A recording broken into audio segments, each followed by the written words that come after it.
Peaky Blinders is surely a show that needs no introduction. Every lad in at least the UK anyway has watched it and immediately found their new personality and thought they had to top it off with the most atrocious haircut anyone can get if they don't have the aura that most of the actors have in this show. Now, a total of 13 years later after the show first premiered on BBC, we have a movie which is meant to cap off the story, but gets neutered when you remember they've already announced a sequel series that is greenlit for 2 seasons. The Immortal Man is directed by Tom Harper and stars Cillian Murphy, Rebecca Ferguson, Tim Roth, and Barry Keoghan. The film follows self-exiled gangster Thomas Shelby, who must return to Birmingham to save his family and his nations after his estranged son gets embroiled in a Nazi plot. I don't think I've ever mentioned it on this channel before, but I'm quite a big fan of this series. I think there's a lot of really great aspects that make for a thrilling and entertaining watch from start to finish. However, I don't believe that the show is anywhere near perfect, as 1 or 2 seasons aren't as strong as the rest of it, but the character of Thomas Shelby especially, I believe, is one of the best characters ever written in television history, to rival the likes of Walter White and Tony Soprano to a certain degree. I've been anticipating this movie since its announcement, as I didn't think the final season of the show was the best place to leave things off. So now that it's finally here, I'm going to talk about it. And I'm going to start by talking about the performances, leading with Cillian Murphy, who's known for roles in movies like 28 Days Later and Breakfast on Pluto. I thought he did a good job in his role. This character has always been one that this guy has been born to play, and while I don't want to talk too much about the show, it is utterly fascinating to watch his character arc throughout the series as it progresses. And this film is no exception, as he does a good job at portraying this scolded older man who has a lot of trauma from the events of the series, which he is able to convey so well through his facial expressions. I think Cillian Murphy does a good job at facial acting, especially through his eyes. There is a good deal of subtlety to his performance, and he also had good points of bringing his usual form of rage to the character, which he portrays in a realistic way, which has you hooked onto his every move. Rebecca Ferguson is a newcomer to the franchise with this movie. She's known for her roles in movies like Doctor Sleep and Dune. Through no fault of her own, I think she was a bit underutilized here, because from her performance she does give a good job at conveying this aura of mystique through her line readings that keep you engaged with her character. It's a shame she isn't given much to do. I can't fully comment on her accent, as I'm not entirely familiar with the specific type of Romani accent that she is meant to be speaking. The specificity does have a word, but I don't think I'm able to say. Other than this though, there isn't too much else to her. Tim Roth plays the villain in this movie. He's known for roles in movies like Reservoir Dogs and the 2007 Funny Games remake. I thought he did well for his role. He found a good balance of being menacing while also having a way of sneaking in some charisma to his character too. He was able to portray the type of person that wouldn't let anything get in their way through sheer determination shown in his facial expressions. While I like him as a villain, I don't think his presence is felt throughout the entire runtime. It's mainly secluded to the scenes where he himself is on screen, and when he's there it's definitely a delight, while also leaving you on edge for not knowing what he's going to do next. Barry Keoghan plays the son of Thomas Shelby in this.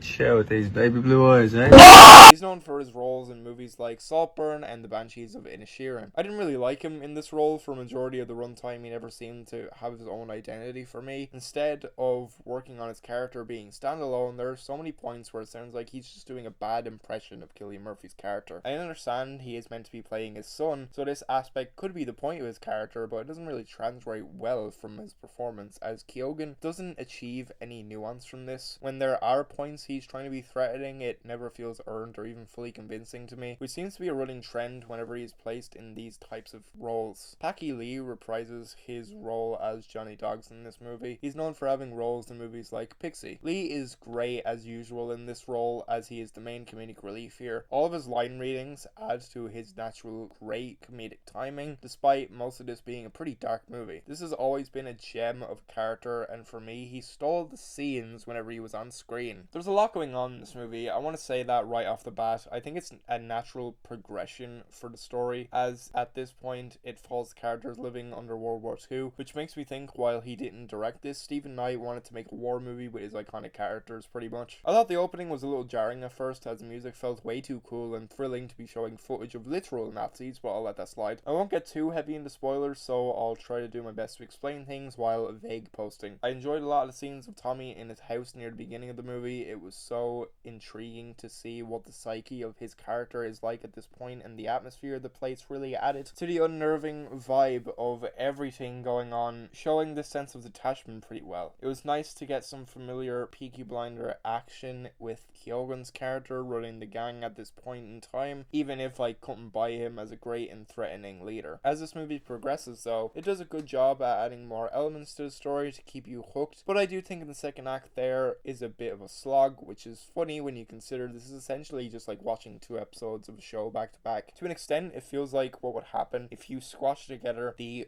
first and last episode of a whole season of TV. Not exactly this show in particular, but with some story elements and stakes to match. It's what it made me think of. I did enjoy the third act of this movie quite a bit. It's mainly action orientated and delves pretty hard into dad movie territory, but what follows is a pretty heartfelt ending, which without spoiling I think is a satisfying way to cap off this story. Like I said, I won't say it caps it off the series entirely as they're making a new show, but I digress. Next I want to talk about the cinematography, which is done by George Steele, who's done cinematography for a Black Mirror episode entitled White Christmas, which is one of the best episodes of that show easily. I liked a lot of the cinematography here, especially in the first half, as there was this voyeuristic nature to it. This isn't a spoiler as it's something Tommy experiences in the show, but at his age, mixed with his trauma, he speaks of seeing spirits around him, and the way the camera is placed far away from him, usually very clearly hidden behind things, always makes it feel like the camera and thus the viewer themselves are another spirit watching over him, which if intentional is a great touch. For other points in the movie there's a good use of certain lighting techniques, which I don't really know if it has a certain name to it, but it's where things, mainly actors, will be colored orange in the foreground and the background will be mainly draped in blue. This was commonly found in the 2000s, which for me evokes an almost nostalgic look to a movie, but I don't know if other people aren't fond of it, but I thought it looked good here. Apart from this visual idea that I mentioned that is in the first act of this, there isn't too many unique camera techniques that make for super impressive moments, but for this being a Netflix movie, it definitely looks a lot better than most. Another point I want to touch on is music in this thing, which was composed by 2 people by the names of Anthony Genn and Martin Slattery, who's known for composing music for